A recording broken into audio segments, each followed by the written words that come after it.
आपको बताने जा रही हूं, आपके रोंगटे खड़े होंगे इस बात से कि सिर्फ भारत में मौजूद हम लोग, ऐसा नहीं है कि कुछ पत्रकार या कुछ एक्सपर्ट्स या मुस्लिम समुदाय के लोग ही सिर्फ इस बात को कह रहे हैं, बल्कि जो अंतर्राष्ट्रीय जो जानकार हैं, इंटरनेशनल एक्सपर्ट्स जिन्होंने रवांडा और दूसरी जगहों पर जो नरसंहार हुआ उनको लेकर उन्होंने पहले ही बताया था कि इस तरह के साइंस, इस तरह के संकेत मिल रहे हैं। करण थापर को, द वायर के करण थापर को इंटरव्यू के दौरान इस तरह से ये बात हुई। प्रेसिडेंट हैं जेनोसाइड वॉच के, उन्होंने ये कहा है कि यूएस कांग्रेस को, यानी कि यूएस का जो संसद है उसको रेजोल्यूशन पास करना चाहिए ताकि भारत को इसके लिए चेतावनी दी जा सके कि आपके यहां नरसंहार हो सकता है।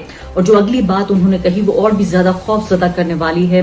उन्होंने ये कहा कि जो अर्ली साइंस होते हैं, जो शुरुआती संकेत मिलते हैं नरसंहार के, उनमें से ज्यादातर नरसंहार के संकेत भारत में मिल रहे हैं। इसके अलावा कि यहां पर दरअसल असल में जो नरसंहार की आवाजें हैं, जो पुकार है, जो ललकार है, वो देखने को मिली है। तो आप ये सोचिए कि जिन साइंस का इन्होंने जिक्र किया है, जिन संकेतों का मैं आपको बता देती हूं। उन्होंने कहा है कि early warning science of genocide are present in India.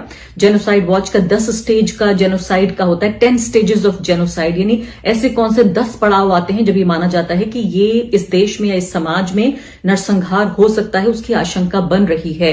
इन्होंने ये कहा कि इसमें से एक क्लासिफिकेशन एक है, यानी कि हम और आप, यानी वो और तुम, दो हिस्सों में बांट देना। आपको याद है 80-20 की राजनीति?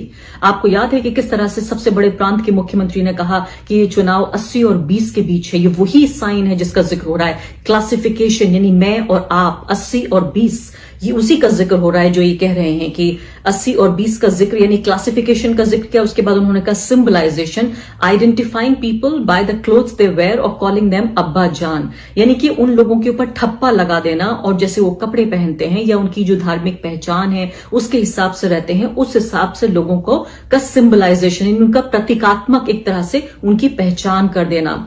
फिर उन्होंने बताया डिस्क्रिमिनेशन। आप देखिए सिटीजनशिप अमेंडमेंट एक्ट, डिस्क्रिमिनेशन यानी कानूनी तौर पर डिस्क्रिमिनेशन को, भेदभाव को कानून में इस तरह से एक तरह से सील लगा देना, ताला लगा देना कि उस डिस्क्रिमिनेशन को सिर्फ सामाजिक भेदभाव नहीं बल्कि कानूनी तरीके से भेदभाव किया जा रहा हो। डीह्यूमनाइजेशन, यानी कि उस तरह से लोगों को कहा जा रहा हो कि आप जो हैं वो टर्माइट्स हैं, दीमक हैं, लोगों को उनके इंसानी जो स्तर है, मानवीय स्तर से नीचे जाके उन्हें शैतानी या उनको इंसानी स्तर से नीचे जाके उनको डीह्यूमनाइज करना, इंसान से नीचे का दर्जा दिया जाना। इसके बाद पोलराइजेशन, यानी कि जो मुस्लिम पुरुष हैं खासकर उनको कहा जा रहा है कि लव जिहाद वो कर रहे हैं और दोनों समुदायों के लोगों के बीच जो शादी है, और खासकर अगर उसमें महिला अगर हिंदू है और पुरुष अगर मुस्लिम है तो लगभग असंभव बनाने की कोशिश हो रही है इस बात को कि दोनों आपस में शादी कर ही ना सकें। तो इंटर मैरिज जो है वो उसको बनाना, और इस सब के बावजूद उनका ये कहना था, और साफ साफ यानी कि अगर इस संकेतों को भी आप ना माने तो साफ साफ यहां तो जेनोसाइड की कॉल्स हो रही हैं। आप ये जरूर देखिएगा ये इंटरव्यू जो कि करण थापर ने लिया है द वायर के लिए, ये अवेलेबल है हमारी यूट्यूब साइट पर। A lot of the early warning signs in India are early warning signs of genocide.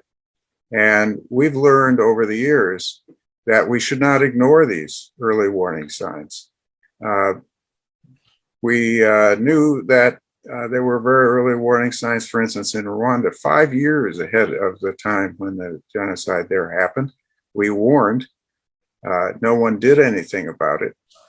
We tried to even warn the president of the country. But the reason we try to warn is because our objective is prevention. If you warn after the genocide is over, it's too late. And unfortunately, that's usually been the response of most of the international community. And I would add that we're not the only ones warning.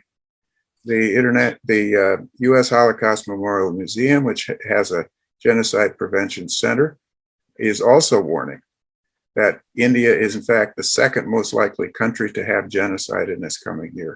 इसके बाद मैं आपको बताना चाहती हूँ आखिरी बात, ये बताने के लिए कि क्यों मैं ये समझती हूँ कि भारत दुनिया में सबसे ज्यादा जो खतरनाक और सबसे ज्यादा जो असुरक्षित जगह हैं उनमें से एक बन गया है इस्लाम के मानने वाले लोगों के लिए। रोहिंटन नारिमन हैं जो कि सुप्रीम कोर्ट के जज रह चुके हैं, उन्होंने